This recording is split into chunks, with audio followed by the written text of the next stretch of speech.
ہم اور آپ جانتے ہیں کہ ہم اور آپ جو الحمدللہ ذوالحجہ کے اس مبارک مہینے سے گزر رہے ہیں، بالخصوص یہ پہلے جو 10 دن ہیں ذوالحجہ کے، اللہ کے نبی صلی اللہ علیہ وسلم فرماتے ہیں اس کی بہت خصوصیت آئی ہے ساتھیوں۔ اتنی خصوصیت ہے کہ اہل علم کہتے ہیں کہ رمضان کے 10 جو دن ہیں، آخری 10 دن، اس سے بھی یہ بہتر ہے یہ ذوالحجہ کے پہلے 10 دن، رات نہیں دن۔ لہٰذا ان 10 دنوں میں یعنی ایک ذوالحجہ سے جو ہم اور آپ داخل ہو چکے ہیں اب 13 ذوالحجہ تک ایک آدمی کو چاہیے کہ وہ کثرت سے تکبیرات پڑھتا رہے، اللہ اکبر لا الہ الا اللہ واللہ اکبر وللہ الحمد۔ اور اللہ کے نبی صلی اللہ علیہ وسلم نے ہمیں تلقین کی کہ ہمیں کہ ہر ایک آدمی کو چاہیے کہ ان 10 دنوں میں کثرت سے سبحان اللہ، الحمدللہ، لا الہ الا اللہ، اللہ اکبر کثرت سے پڑھتا رہے۔ ان 10 دنوں میں کوشش کریے کہ زیادہ سے زیادہ نیک عمل ہم کرتے رہیں، قرآن مجید کی تلاوت کریں، اور اٹھتے بیٹھتے جو تکبیرات میں نے آپ کو ابھی بتائی ہے اس کو پڑھتے رہنا ساتھیوں۔ آپ دکان میں ہو، گھر میں ہو، مکان میں ہو، جاب میں ہو، جب موقع ملے ان تکبیرات کو ضرور پڑھتے رہیے۔ اور ہم یہ دیکھیں گے کہ ابراہیم علیہ السلام کو اللہ نے کہا کہ ابراہیم علیہ السلام جو میرے خلیل ہیں، یعنی ابراہیم علیہ السلام خلیل اللہ ہیں۔ تو ہم دیکھیں گے چند باتیں کہ اللہ تعالیٰ نے ابراہیم علیہ السلام کو خلیل اللہ کیسے بنایا، یا ابراہیم علیہ السلام خلیل اللہ ہیں، ان میں کیا صفات تھیں، وہ کیا نمایاں اوصاف ابراہیم علیہ السلام میں موجود ہیں جن کی وجہ سے اللہ نے ان کو خلت کا مقام دیا، مطلب خلیل کہا۔ خلیل بہت قریبی دوست کو کہتے ہیں ساتھ۔ خلیل کہتے ہیں کس کو؟ خلیل اس کو کہتے ہیں جس کے دل میں اللہ کی محبت جو ہے بالکل خالص ہو، یعنی اس کے دل میں اللہ کی محبت رچ بس گئی ہو، اس کے دل میں اللہ کی محبت میں کوئی نقص نہ ہو۔ اللہ کی ایسی محبت اس کے دل میں ہے کہ جب بھی اللہ تعالیٰ کوئی حکم اس کو دیتا ہے یا کسی حکم کے اللہ کے کسی حکم کو وہ آ پہنچتا ہے تو وہ دوسری مرتبہ سوچتا نہیں ہے، وہ سیکنڈ تھاٹ نہیں دیتا ہے کہ ٹھیک ہے ایسا بھی کر لیں گے، نہیں، وہ یہ کہتا ہے کہ اللہ کا یہ حکم ہے میں نے سن لیا، نبی کا یہ حکم ہے میں نے سن لیا، اب وہ فوراً اس پر عمل کرتا ہے۔ اگر یہ جذبہ میرے اور آپ کے دل کے اندر ہے الحمدللہ، تب سمجھ جائیے کہ ہم اللہ کے محبوب، اللہ کے پیارے بننے والے ہیں۔ اللہ تعالیٰ نے ابراہیم علیہ السلام کے تعلق سے کہا، کئی باتیں کہیں، اس میں سے ایک کہا کہ ہم ابراہیم علیہ السلام کو اپنا خلیل مانتے ہیں، قریبی دوست ہیں ابراہیم علیہ السلام۔ کیوں ہے؟ سب سے بڑی بات، جو سب سے بڑی خوبی جو ابراہیم علیہ السلام کے اندر موجود ہے وہ یہ ہے کہ ابراہیم علیہ السلام شرک سے پاک ہے۔ کوئی آدمی کسی کو سرٹیفکیٹ دے دے، کوئی یونیورسٹی کسی آدمی کو سرٹیفکیٹ دے دے تو ہو سکتا ہے وہ سرٹیفکیٹ کہیں پر ویلڈ ہو، کہیں پر ویلڈ نہ ہو، لیکن اللہ تعالیٰ اگر کسی کو سرٹیفکیٹ دے دے، آپ سوچیں وہ آدمی کتنا بڑا ہوگا جس کو اللہ سرٹیفکیٹ دے۔ یہودی کہتے تھے کہ ابراہیم علیہ السلام جو ہے یہ ہمارے ہیں، یعنی یہودی ہیں۔ نصرانی عیسائی کہتے تھے کہ ابراہیم علیہ السلام ہمارے ہیں، یعنی عیسائی ہیں۔ اللہ نے ان کے تمام باطل افکار کو، باطل نظریات کو خارج کرتے ہوئے سورۃ العمران میں اللہ نے فرمایا کہ ما کان ابراہیم یہودیوں ولا نصرانیوں، ابراہیم علیہ السلام نہ تو یہودی ہیں نہ نصرانی ہیں، نہ جیو ہے نہ کرسچن ہے، کیا ہے؟ ولیکن کان حنیفا مسلما، بلکہ ابراہیم علیہ السلام تو حنیف ہیں، مطلب اللہ کی طرف پلٹنے والے مسلمان ہیں، خالص مسلمان ہیں۔ اور اللہ نے آگے کہا وما کان من المشرکین، اور ہم سرٹیفکیٹ دیتے ہیں ابراہیم علیہ السلام کو کہ یہ جو میرا بندہ ہے جس کو تم کہہ رہے ہو کہ یہ یہودی ہے یا نصرانی ہے، ابراہیم شرک سے بری ہے، ابراہیم شرک سے پاک ہے، ہر قسم کے شرک سے ابراہیم پاک ہے علیہ السلام۔ تو اگر ہم کو اور آپ کو اللہ کا پیارا بننا ہے ساتھیوں، اللہ کا محبوب بننا ہے، تو سب سے پہلا کام مجھ کو اور آپ کو اپنی زندگی میں جو چیز لانی ہے وہ کیا لانی ہے؟ اپنے آپ کو ہر قسم کے شرک سے پاک کریے، چاہے وہ شرک اکبر ہو چاہے وہ شرک اصغر ہو، یعنی بڑا شرک ہو یا چھوٹا شرک ہو، اور ہر قسم کے باطل معبود کا، ہر قسم کے طاغوت کا انکار کرنا ہے۔ طاغوت کس کو کہتے ہیں؟ طاغوت کہتے ہیں کہ اللہ کے علاوہ جس کی بھی عبادت کی جائے اس کو طاغوت کہتے ہیں۔ ابراہیم علیہ السلام ہر قسم کی طاغوت کا انکار کر رہے ہیں۔ کیا کہہ رہے ہیں؟ اللہ تعالیٰ کیا فرما رہے سورہ زخرف میں؟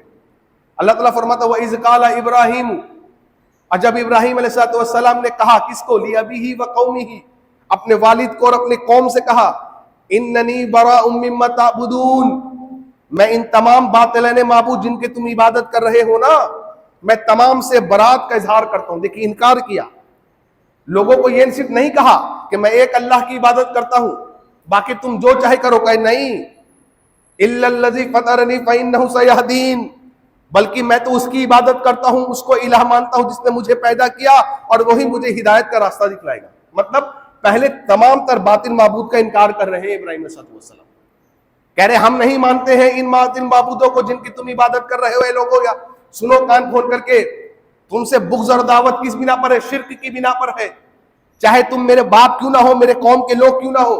اگر تم شرک کرو گے، گرچہ تم سب کے سب ایک طرف ہو جاؤ، ابراہیم علیہ السلام ایک طرف ہیں، یعنی اس وقت اس دھرتی پر صرف اور صرف ابراہیم علیہ السلام ہی موحد ہیں، ابراہیم علیہ السلام کے علاوہ کوئی اور مسلمان نہیں سو۔ لیکن جرأت دیکھیے، ہمت دیکھیے کتنی ہے، کہہ رہے تمام باطل معبودوں کا میں انکار کرتا ہوں، گرچہ میں اکیلا ہوں، تم تعداد میں زیادہ ہو، پوری قوم ایک طرف ہے، پوری قوم مشرکانہ قوم ہے، میرا باپ بھی مشرک ہے، بتوں کی پوجا کرنے والے، بتوں کو تراشنے والے۔ ابراہیم علیہ السلام کہہ رہے نہیں مانتا ہوں، میں نہیں مانوں گا میں تو اس بات۔ اللہ نے فرمایا سورہ شعراء میں، اللہ نے کیا فرمایا؟ وَاتْلُ عَلَيْهِمْ نَبَأَ ابراہیم، اے نبی صلی اللہ علیہ وسلم ذرا ان کو بتلائیے، قوم کے لوگوں کو، کیا؟ ابراہیم علیہ السلام کے قصے کو ان کے بارے میں بتلائیے۔ اذ قال، جب ابراہیم علیہ السلام نے فرمایا، اذ قال لأبیہ وقومہ ما تعبدون، جب ابراہیم علیہ السلام نے اپنے والد اور اپنے باپ سے، اپنے قوم سے پوچھا ما تعبدون، کس کی عبادت کرتے ہو تم، کس کی عبادت کرتے ہو؟ انہوں نے فرمایا قالوا نعبد اصناما فنظل لها عاکفین، قوم کے لوگوں نے کیا کہا؟ ارے ہم تو ان بتوں کی عبادت کرتے ہیں اور ان بتوں پر ہم مجاور بن کے بیٹھے ہوئے ہیں۔ دیکھیے ایک نقطہ اور کیا پتہ چلا کہ جو مجاوری کا سسٹم ہے، یعنی بتوں پر مجاور بن کے بیٹھ جانا یا قبروں کے پاس مجاور بن کے بیٹھ جانا، یہ کوئی نیا نہیں ہے، یہ ابراہیم علیہ السلام کے زمانے سے چلا آ رہا ہے۔ کیا کہا انہوں نے کہا قالوا نعبد اصناما فنظل لها عاکفین، ہم ان بتوں کی عبادت کرتے ہیں، اس پر ہم مجاور بن کر بیٹھے ہوئے ہیں۔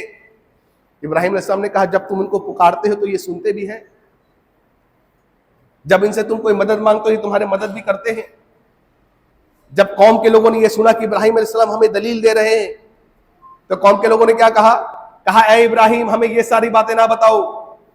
دیکھیے آج بھی لوگ یہی بات کہتے ہیں کہ جب ان کو حق اور دلائل پیش کریں گے، آپ قرآن کی آیتیں ان کے سامنے پڑھیں گے، حدیثوں کا ذخیرہ ان کے سامنے رکھیں گے، آج قوم کے لوگ کیا کہیں گے؟ ہمیں یہ ساری باتیں نہ بتاؤ جو قوم کے لوگوں نے ابراہیم علیہ السلام کی قوم کے لوگوں نے ابراہیم علیہ السلام کو کہا ہمیں یہ ساری باتیں نہ بتاؤ، یہ سنتے ہیں نہیں سنتے ہیں، ان کو مدد کے لیے پکارتے، یہ مدد کرتے ہیں کہ نہیں کرتے؟ نہیں ہم کچھ نہیں جانتے۔ کیوں؟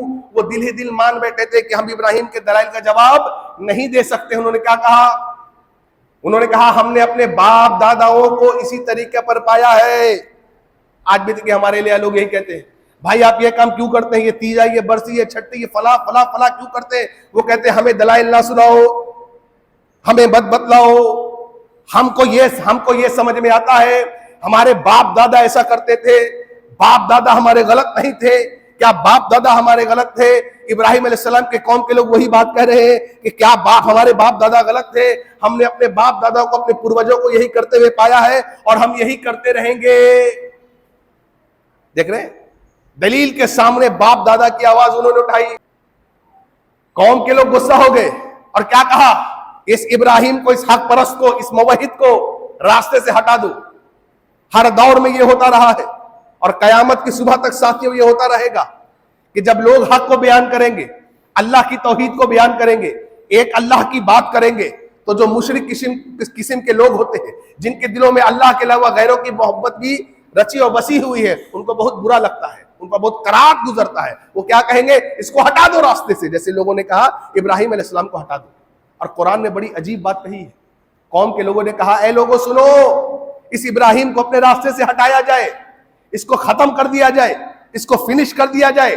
اور قرآن نے بہت نقطے کی بات کہی ساتھیوں، انہوں نے کہا اپنے قوم کے لوگوں سے، وہ لوگ سردار کہہ رہے ہیں ایک کام کرو، ابراہیم کو راستے سے ہٹا اور اپنے معبودوں کی مدد کرو۔ بتلائیے معبود کی مدد کی جاتی ہے؟ اللہ کی کوئی مدد کر سکتا ہے؟ نہیں، ہم اللہ کے مدد کے محتاج ہیں۔ انہوں نے کہا ابراہیم علیہ السلام کو ہٹاؤ۔ کیوں؟ ابراہیم ہمارے بتوں کے خلاف بولتا ہے، ہمارے بڑوں کے خلاف بولتا ہے، ہمارے پریوار کے خلاف بولتا ہے، ہمارے ریتی رواج کے خلاف بولتا ہے، ہم جو تمام تر اعمال کرتے ان کے خلاف بولتا ہے، چونکہ یہ ہمارے خلاف بولتا ہے، ہمارے پاس اس کا کوئی جواب نہیں ہے، کوئی دلیل نہیں ہے، لہٰذا کیا کرو، ابراہیم کو راستے سے ہٹا دو، اور کیا کرو، اس کو آگ میں پھینک دیا جائے۔ اللہ اکبر، بھڑکائی گئی ہے، جس کے شعلے آسمان تک اٹھ رہے ہیں ساتھی۔ اور اہل علم نے لکھا کہ وہ ایسی زبردست آگ تھی کہ اگر اس پر سے کوئی پرندہ گزرتا تو جل بھن کر کے گر جاتا، اتنی زبردست آگ، اس کے شعلوں سے۔ کہا پھینک دو ابراہیم کو اس آگ میں۔ ابراہیم علیہ السلام کو آگ میں پھینکنے کی تیاری کی گئی، لیکن پھینکا کیسے جائے؟ آگ کی لو اتنی تیز ہے کہ کوئی قریب بھی نہیں جا سکتا، اتنی تپش ہے آگ میں، شعلے مارتی ہوئی آگ ہے۔ اللہ اکبر۔ کہا کسی چیز میں بٹھاؤ اور اس کو جھولے کی طرح اٹھا کر کے پھینک دو۔ پہلے کے زمانے میں لوگ کرتے تھے نا، پھینکا۔ اب دیکھیے جبرائیل علیہ السلام اللہ کے پاس ہے، ابراہیم علیہ السلام کو ذرا توکل دیکھیے، توکل سمجھتے ہیں؟ بھروسہ اللہ پر، بھروسہ دیکھیے اللہ کا، ابراہیم علیہ السلام کا کتنا اٹوٹ بھروسہ ہے۔ جبرائیل علیہ السلام اللہ کو کہہ رہے ہیں، اللہ یہ ابراہیم آپ کا بندہ، اس کو لوگ آگ میں پھینک رہے ہیں، اے اللہ اس کی مدد کریے۔ اللہ نے کہا جبرائیل تم جاؤ ابراہیم کے پاس اور اس سے جا کے پوچھو، اگر اس کو مدد کی ضرورت ہے تو پھر تم مدد کر دینا۔ حضرت جبرائیل علیہ السلام ہواؤں اور فضاؤں میں تیرتے ہوئے حضرت ابراہیم علیہ السلام کے پاس پہنچ گئے۔ کہا کیا آپ کو مدد کی ضرورت ہے؟ دیکھیے ایک آدمی کے سامنے آگ ہے، موت ہے، لیکن اس کا اللہ پر بھروسہ کتنا اسٹرانگ ہے، وہ کہہ رہے ہیں کہ کیا اللہ نے مدد کے لیے بھیجا ہے؟ اللہ اکبر۔ جبرائیل کہہ رہے کہ نہیں، اللہ تو یہ کہہ رہا ہے کہ ابراہیم سے پوچھو کیا اس کو مدد چاہیے؟ ابراہیم کیا کہہ رہے ساتھ والسلام، جس اللہ نے مجھے یہاں پر لایا ہے وہ اللہ مجھے اس سے بچا کے بھی لے کے جائے گا۔ اللہ اکبر۔ اور کیا پڑھا؟ ایک دعا پڑھی، حسبنا اللہ، اللہ اکبر، میرے لیے اللہ پڑھنا چاہیے، حسبنا اللہ ونعم الوکیل۔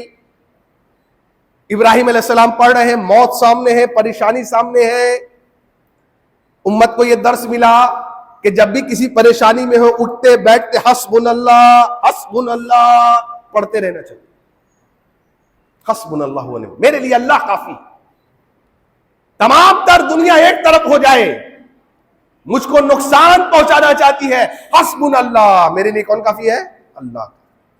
پوری دنیا ایک طرف ہو جائے، مجھ کو خیر دینا چاہتی ہے، میرے لیے اچھائی چاہتی ہے، واللہ وہ مجھے خیر نہیں پہنچا سکیں گے الا یہ کہ اللہ نہ چاہے۔ اللہ اگر اللہ نہیں چاہتا کہ مجھے خیر پہنچے گا تو پوری دنیا ایک طرف مل جائے گی نا، مجھ کو خیر نہیں پہنچ سکتا۔ پوری دنیا ایک طرف ہو جائے، مجھ کو نقصان پہنچانا چاہے، مجھ کو مار دینا چاہے، مجھ کو تکلیف دینا چاہے، نہیں پہنچا سکتی ہے اگر اللہ حسبنا اللہ ساتھ پھینک دیے گئے آگ میں۔ اللہ اکبر۔ قرآن کیا کہتا ہے؟ سورہ انبیاء پڑھیے آپ، سورہ 21 آیت 69، اللہ نے فرمایا قلنا یا نارو، اللہ اکبر۔ کبھی کیا آیتیں ہیں، رونگٹے کھڑے کر دیں گے آیتیں۔ قلنا یا نارو کونی بردا وسلاما علی ابراہیم۔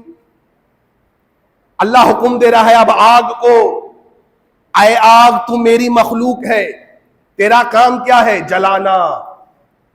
تیری کیفیت کیا ہے، صفت کیا ہے تیری؟ کہ تو انسان ہو، کپڑا ہو، کوئی چیز ہو اگر تیرے اندر چلا جائے، میں نے تجھ کو ایسا بنایا ہے کہ تو اس کو جلا ڈالے گی، راکھ کر ڈالے گی۔ لیکن سنو، پوری دنیا کو اللہ تعالیٰ ایک معجزہ دکھا رہا ہے۔ کیا معجزہ دکھا رہا بتاؤ؟ اللہ کہہ رہا ہے اے آگ تو میری مخلوق ہے، تجھے بجھنا نہیں ہے۔ کیوں؟ دیکھو اللہ تعالیٰ چاہتا تو یہ کہہ سکتا تھا نا، اے آگ بجھ جا۔ بجھے ہوئے آگ سے ایک آدمی نکل جائے، یہ کمال نہیں ہے۔ کمال کب ہے؟ کہ جلتی ہوئی آگ سے صحیح سالم ایک آدمی نکل جائے، یہ کمال ہے۔ نہیں جی، یہ کمال ہے۔ اللہ نے کہا قلنا یا نارو، اے آگ میں تجھے حکم دے رہا ہوں، کیا؟ کونی بردا وسلاما علی ابراہیم، ذرا ٹھنڈی ہو جا۔ اور کیا ہو جا؟ ٹھنڈی کے ساتھ ساتھ سلامتی والی ہو جا، مطلب اے آگ تجھے جلتے رہنا ہے، لیکن ابراہیم کو نہیں جلانا ہے.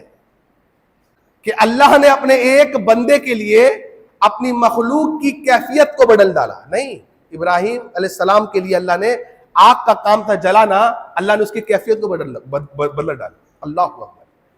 ابراہیم کے لیے اللہ کر سکتا ہے، میرے لیے یہ فلسفہ ہے، یہ کوئی کہانی ہے؟ نہیں، یہ ایسا ہوا ہے. اللہ ان کے لیے کر سکتا ہے، میرے لیے کیوں نہیں کر رہا؟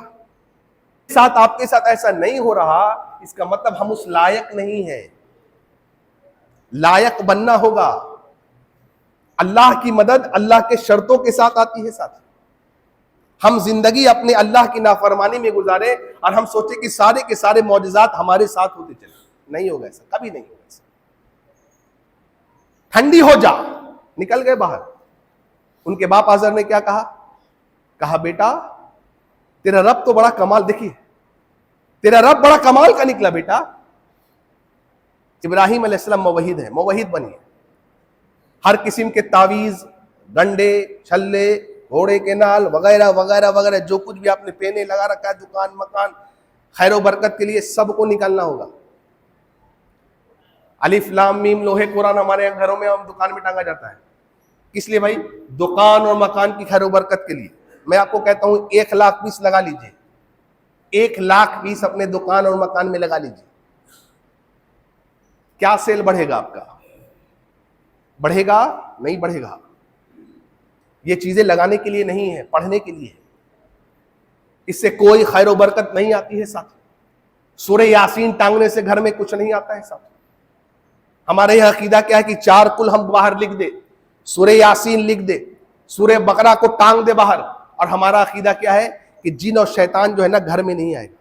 میں آپ سے پوچھتا ہوں، ٹھنڈے دماغ سے سوچیے، آپ کے گھر میں کتنے قرآن ہوں گے؟ 1 نہیں 2 نہیں 4 4 5 5 10 10 قرآن ہوں گے. ساتھ اس پورے قرآن میں سورہ بقرہ 1 نہیں 10 10 ہے، سورہ یاسین 1 نہیں 10 10 ہے، 4 کل 1 نہیں 10 10 ہے. بتائیے پورا کا پورا قرآن اندر ہے تو جن اور شیطان اندر چلاتا ہے. ایک آیت آپ کے ٹانگنے سے جن اور شیطان گھر کے اندر نہیں آئے گا؟ آپ نے کبھی سوچا ہے اس بات کو؟ ہر قسم کے شرک سے اپنے آپ کو پاک کریے اگر اللہ کا محبوب بننا چاہتے. کسی نے کالا دھاگا باندھ لیا، کیوں باندھا بھائی؟ نظر سے بچے گا. کسی نے اپنے بچے کو کالا ٹیکا لگا لیا، کیوں لگا لیا بھائی؟ بچے کے پیر میں کالا دھاگا باندھ لیا. کیوں؟ کالے دھاگے سے نظر یہ ہوتی ہے. بھائی بال بھی تو کالا ہوتا ہے. ارے بچے کا بال کالا ہوتا ہے، اس کو بال نہیں بچا سکتا. یہ سب کے سب ساتھیوں شرک اور بدعت والا عقیدہ ہے. اس سے توبہ کرنا ہوگا اگر اللہ کے پیارے بننا چاہتے ہیں تو. دوسری بات، خالص اللہ پر بھروسہ کرنا ہوگا، اللہ پر توکل کرنا ہوگا.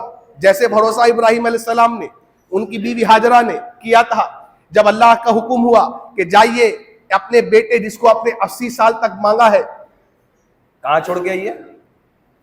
کہاں چھوڑ کے آئیے؟ مکہ میں. اس زمانے میں مکہ میں کوئی آبادی نہیں ہے، کوئی پھل فروٹ نہیں ہے، ایک گھر نہیں ہے، کوئی بندہ نہیں ہے. صاحب حکم آ گیا ابراہیم کو. سوچا؟ نہیں سوچا. یہ نہیں کہا اللہ 80 سال تک ایک اولاد کو مانگا ہوں، اللہ آپ نے اولاد دیا ہے، گود میں ہے اسماعیل علیہ السلام، اللہ کیسے چھوڑ دو بیوی کو؟ آج کسی کی اتنی ہمت ہے چھوڑ دے گا؟ نہیں چھوڑے گا. لیکن اللہ کا حکم ہے. اسی لیے قربانی جو ہے نا ابراہیم علیہ السلام کی نہیں ہے، پورے فیملی کی قربانی ہے. ساتھ بیوی کی. اور اللہ تعالیٰ سے دعا کرنا چاہیے جن کا نکاح نہیں ہوا، اللہ بیوی دے تو ایسی ہی نیک دے. بیوی دے اللہ سے فرمان بردار بیوی دے. جن کا نکاح ہو گیا وہ بھی دعا کرے اللہ میری بیوی کو نیک بنا دے. شرط یہ ہے کہ آپ کو نیک بننا پڑے گا تب بیوی نیک بنے گی. آپ نیک نہیں بنیں گے بیوی کبھی نیک نہیں بننے والی. کتنی نیک بیوی ہے. دیکھیے صحرا میں چھوڑ کے جا رہے ابراہیم علیہ السلام، بیوی پوچھ رہی ہے کہاں جا رہے ہیں؟ کوئی جواب نہیں دے رہے. کہہ رہے ہیں کہاں جا رہے ہیں چھوڑ کر کے؟ یہاں کوئی بندہ کوئی آدم ذات نہیں، کچھ نہیں ہے، صحرا ہے. میں ایک چھوٹے بچے کے ساتھ کہاں چھوڑ کے جا رہے ہو؟ کوئی جواب نہیں. تیسری مرتبہ پوچھ رہی ہے اللہ نے کہا ہے کیا؟ سر ہلایا ابراہیم علیہ السلام. اللہ اکبر. ہاں تو کیا کہہ رہی ہے؟ بیوی نیک ہے نا. کیا کہتی ہے؟ قربانی دیکھو بیوی کا. ٹھیک ہے اللہ نے کہا ہے، اللہ ہمیں ضائع، اللہ اکبر، اللہ ضائع نہیں ہونے دے گا. اللہ ضائع نہیں ہونے دے گا. دیکھیے اللہ نے یہ قربانی جب لی ہے نا ابراہیم حاجرہ اور اسماعیل سے، تو یہ قربانی تو اس وقت بہت گرا گزر رہا ہوگا شاید جب لوگ ہمارا آپ سوچیں گے تو، لیکن جب اللہ تعالیٰ کسی سے قربانی لیتا ہے نا تو اس سے ایک بہت بڑا کام لیتا ہے. اگر یہ قربانی نہیں ہوتی، یہ بچوں کو چھوڑ کے نہیں جاتے ہیں، زمزم ملتا؟ یعنی اس قربانی کے عوض میں اللہ نے پوری امت کو، پوری قوم کو کیا دیا ہے؟ زمزم دیا ہے، زمزم. اللہ اکبر. اور زمزم کے تعلق سے اللہ کے نبی نے کیا فرمایا؟ جس نیت سے پی جائے زمزم، اللہ تعالیٰ اس نیت کو کیا کر دیتا ہے؟ پوری کر دیتا ہے. شرط کیا ہے؟ آپ کو موحد رہنا پڑے گا. آپ بے نمازی ہیں صاحب، ہاں آپ سوچیں گے کہ میں زمزم پیوں میری بات پوری ہو جائے، نہیں. یہ ساری شرطیں اس کے لیے ہیں جو نیک ہوتا ہے، جو موحد ہوتا ہے، جو نمازی ہوتا ہے، جو اللہ کا فرما بردار ہوتا ہے. آپ پی کر کے دیکھیں، اس کی دلیل بتاتا ہوں. حرم میں امام ابن سیرین رحمہ اللہ لیٹے ہوئے. کون لیٹے ہوئے؟ امام ابن سیرین، بہت بڑے امام ہے. ایک آدمی آیا، اس نے کہا امام صاحب، امام ابن سیرین مجھے 10 حدیث نبی کی سنائیے. امام ابن سیرین کہتے دیکھ میں بہت تھک گیا ہوں آج، کل آ. کہا نہیں مجھے 10 حدیثیں سنائیے. کہا نہیں دیکھ بہت تھک گیا ہوں، انسان ہوں بھائی، جا کل آنا. اس نے کیا کیا؟ حرم میں خانہ کعبہ کے پاس زمزم رکھا تھا، اس نے زمزم پی لیا. امام ابن سیرین دیکھ رہے کیا کر رہا ہے یہ، اب زمزم پی کے بیٹھ گیا. کہا امام صاحب ایک بات خالی بتا دیجیے میں چلا جاؤں گا. کہا پوچھ. کہا نبی کی حدیث ہے نا کہ زمزم جس نیت سے پی جائے اللہ تعالیٰ اس نیت کو پوری کر دیتا ہے، اس دعا کو پوری کر دیتا ہے. کہا ہاں پتا ہے میں نے کس نیت سے زمزم پی ہے. کہا کس نیت سے؟ کہ آپ مجھے نبی کی 10 حدیثیں سنائیں گے. اللہ. ہنسنے لگے امام ابن سیرین، کیسا آدمی ہے، اس کی ذہانت پہ ہنسنے لگے. بہت انٹیلیجنٹ آدمی ہے. اب انکار کیسے کرتے؟ کیسے انکار کرتے؟ کیونکہ نبی کی حدیث آگے دیکھو عظمت کتنی. ایک آدمی تھکا ہوا ہے، ہمت نہیں اس کو بولنے کی، لیکن دوسرے آدمی نے نبی کی حدیث سنا دی ہے کہ بھائی میں نے تو اس نیت سے پی ہے، اب آپ جانے آپ کا کام جانے. کہا بیٹھ. 100 حدیثیں سنائی الحمدللہ. 10 تو بولتا ہے، 100 سنائی الحمدللہ. زمزم ملا امت کو ساتھیوں. کب؟ جب قربانی آتی ہے. اس لیے جب بکرے کو ذبح کریے تو صرف بکرا ذبح کرنا مراد نہیں ہے. قرآن کیا کہتا ہے؟ بھائی تمہارے کمپٹیشن کی مجھے ضرورت نہیں، تم 10 لاکھ کا بکرا لاؤ، 10 لاکھ کا لاؤ، 1 لاکھ کا لاؤ، نہیں چاہتا اللہ تعالیٰ. اللہ تعالیٰ کے یہاں نہ تمہارا خون پہنچتا ہے نہ گوشت پہنچتا ہے. کیا پہنچتا ہے؟ تمہارا تقوی. تم سال بھر لوگوں کے مال کو مارتے ہو، حرام کی کمائی کماتے ہو، لوگوں کے حق کو چھینتے ہو، اور لا کر کے بڑا 4-5 تم جانور قربان کر دو. اللہ کو ایسی قربانی. کہا بیٹا میں نے خواب دیکھا. کیا خواب دیکھے تھے ابو جان؟ بیٹا میں نے دیکھا کہ میں تجھے ذبح کر رہا ہوں. اللہ اکبر. اب بتائیے ایک باپ کی کیفیت سوچی تو. ایک باپ اپنے بیٹے کو جو 80 سال کے بعد پیدا ہوا اس کو ذبح کرنے جا رہا ہے، اس کی کیفیت کو آپ بیان نہیں کر سکتے لفظ میں. بیٹا کیا کہہ رہا ہے؟ کر ڈالیے، آپ مجھے صبر کرنے والا پائیں گے. اب بتلائیے بیٹے باپ کی اس قربانی کو دیکھیے. اللہ نے ہم سے یہ قربانی نہیں مانگا کہ تم اپنے بیٹے کو ذبح کرو، نہیں، کیونکہ ہم کر نہیں سکتے تھے. پھر اللہ نے دمبا بھیجا اسماعیل علیہ السلام کی جگہ پر، جنت سے دمبا آیا وغیرہ وغیرہ آپ جانتے ہیں. لیکن مجھے کہنا کیا ہے، اللہ نے ابراہیم علیہ السلام کو کہا اپنے بیٹے کو قربان کر دے. قربان کیا کہ نہیں کیا؟ قربانی دے دی کہ نہیں دی؟ تیار ہو گئے. اللہ نے مجھ سے آپ سے وہ قربانی نہیں مانگی ہے، چھوٹے سے قربانی مانگی ہے. دیجئے گا انشاءاللہ. آج اس جمعے سے اٹھنے سے پہلے ہر آدمی اپنے دل میں تہیہ کرے گا انشاءاللہ کہ آپ کی دل میں اللہ کی کتنی محبت ہے. اللہ کے رسول نے فرمایا نیند کی قربانی دے دو مجھ کو. دے سکتے ہیں؟ نیند کی قربانی دے دو، فجر میں اٹھنے والے بن جاؤ. میں اولاد کی قربانی تم سے نہیں مانگتا، میں کوئی بڑے بڑے مال کے صدقہ و خیرات کی قربانی تم سے نہیں مانگتا. میں تم سے کیا مانگ رہا ہوں؟ اللہ اس کے رسول تم سے کیا چاہ رہا ہے؟ اے اللہ کے بندو نیند کی قربانی دے دو، فجر میں اٹھنے والے بن جاؤ. بولیے قربانی دیں گے یا نہیں دیں گے؟ اگر آپ فجر میں اٹھنے والے بن گئے، آپ نے الحمدللہ اللہ کے لیے اپنی نیند کو قربانی کر دیا، قربان کر دیا ساتھیوں. اور میں کہتا ہوں جانتے کیا، میں کہتا ہوں اپنے اس محبت کو جانچنا ہے نا. میں کہتا ہوں آج بھی ہمارے یہاں مرد عورت قربانی دیتے ہیں فجر کے لیے، لیکن فجر کی نماز کے لیے نہیں. ایک ماں قربانی دیتی ہے نیند کے لیے، کس لیے؟ کہ میرا بیٹا بہت بڑے اسکول میں پڑھتا ہے، اس کی بس چھوٹ نہ جائے. 4 بجے اس کی بس آتی ہے، اس کو 4 بجے اٹھاتی ہے، 5 بجے بیٹا تیرا بس آتا ہے. وہ قربانی دے رہی ہے کس لیے؟ نیند کی، لیکن اللہ کے لیے نہیں، اللہ کے لیے نہیں، بلکہ وہ اسکول کے لیے قربانی دے رہی ہے۔ ایک باپ قربانی دے رہا ہے نیند کی، کس لیے؟ تاکہ اپنے بچوں کو جا کر کے اسکول پہنچائے، کیونکہ بڑا ہے۔ ایک باپ قربانی دیتا ہے کس لیے؟ کیونکہ اس کی 5 بجے صبح کی فلائٹ ہے، بہت امپورٹنٹ میٹنگ ہے، اس کو پکڑنے کے لیے وہ 3 بجے اٹھتا ہے۔ مطلب وہ اپنی نیند کی قربانی دیتا ہے، لیکن اپنی دنیا کی غرض کے لیے، اللہ کے لیے نہیں دیتا ہے ساتھ۔ اس سے آپ اندازہ لگا لیجئے کہ میرے اور دل میں اللہ کی محبت کتنی زیادہ ہے۔ ہمارے یہاں دیکھیں لوگ جمعہ میں کتنے بجے آتے ہیں؟ کوئی صاحب آئیں گے ابھی 1 بجے، کوئی صاحب آئیں گے 12:45 میں، کوئی صاحب آئیں گے 12:50 میں۔ کیوں؟ اپنا چلتا ہے۔ کیوں؟ ہمارے دل میں اللہ کی وہ تعظیم نہیں ہے۔ لیکن اگر آپ کو ڈاکٹر اپوائنٹمنٹ دیتا ہے کہ صاحب 3 بجے کا اپوائنٹمنٹ ہے، آپ 2:30 بجے پہنچتے نہیں پہنچتے۔ ہمارے ہاں اگر 10-15 منٹ کوئی خطبہ لمبا کر دے تو باہر لوگ چلگم گوئی کرتے ہیں، کیا 10 منٹ زیادہ ہو گیا، بڑی لمبی نماز پڑھاتے ہیں امام صاحب۔ ڈاکٹر کے ہاں پہ 1 گھنٹہ بیٹھتے ہیں، نہیں بیٹھتے ہیں؟ کوئی بولتا نہیں کہ ڈاکٹر سے بہت ٹائم لیتے ہیں۔ یہاں سب کو کام ہے، لیکن اگر دین کی بات آ جائے اور قربانی دینے کی بات آ جائے تو نہیں، فوراً ہم کہیں گے نہیں ایسا نہیں، ایسا ہونا چاہیے۔ ڈاکٹر کے ہاں پہ 1 گھنٹہ دیتے، 1 گھنٹہ پہلے جاتے ہیں۔ ٹرین پکڑنا ہے، کسی کی 8:30 کی ٹرین ہے، کوئی 8:30 میں نہیں پہنچتا ہے صاحب، بلکہ 8 بجے 8:15 میں پہنچتا ہے، پہلے پہنچتا ہے۔ لیکن ہمارے یہاں جمعہ کی اہمیت دیکھیے لوگوں میں کتنی ہے۔ اللہ کے نبی نے فرمایا صلی اللہ علیہ وسلم، جب امام ممبر پہ کھڑا ہو جائے اور اس کے بعد اگر آپ مسجد میں داخل ہوئے، آپ کا جمعہ نہیں ہوا، کیوں؟ فرشتے رجسٹر لے کے مسجد کے گیٹ پہ کھڑے رہتے ہیں، فرشتے بیٹھے ہوئے ہیں۔ اللہ اکبر! آپ فرشتوں سے افضل ہیں؟ فرشتوں سے آپ افضل ہیں؟ جمعے کے خطبے کی اہمیت یہ ہے ساتھیوں، فرشتے بیٹھ کر کے جمعے کے خطبہ سنتے ہیں، اور آپ جمعے کے اذان کے بعد آئے، آپ کا رجسٹر میں نام نہیں ہے، جس کا رجسٹر میں نام نہیں اس کا جمعہ نہیں ہے ساتھ۔ اس لیے بھائیوں دین پر عمل کریے، پہلے آئیے۔ آپ جاتے ہیں نا ڈاکٹر سے پہلے ملنے کے لیے، ٹرین اور فلائٹ کے لیے آپ پہلے جاتے ہیں نا، اللہ کا دین ہی اتنا گیا گزرا ہے کیا؟ پھر کیسا آپ قربانی دیں گے؟ قرآن کی آیت اتری، لن تنالوا البر حتی تنفقوا مما تحبون، تم تب تک بھلائی کو نہیں پا سکتے جب تک اپنی پیاری چیز کو قربان نہ کر دو۔ ابو طلحہ رضی اللہ عنہ، اللہ کے رسول میرا سب سے پیارا چیز میرا باغ ہے، میں اللہ کی راہ میں قربان کرتا ہوں۔ نبی خوش ہو گئے، کہا نہیں نہیں نہیں، ابو طلحہ باغ کا ایک حصہ قربان اللہ کی راہ میں دو، اپنے بھائیوں کو دے دو، اپنے چچیرے وغیرہ بھائیوں کو دے دو، ایک حصہ اپنے پاس رکھو۔ آپ سے قربانی مانگتا ہے یہ دین، نیند کی، آپ کے لیے، اللہ کے لیے نہیں، آپ کے لیے نیند کی قربانی دیجیے۔ حرام کمائی کو چھوڑیے، یہ قربانی مانگ رہا دین آپ سے۔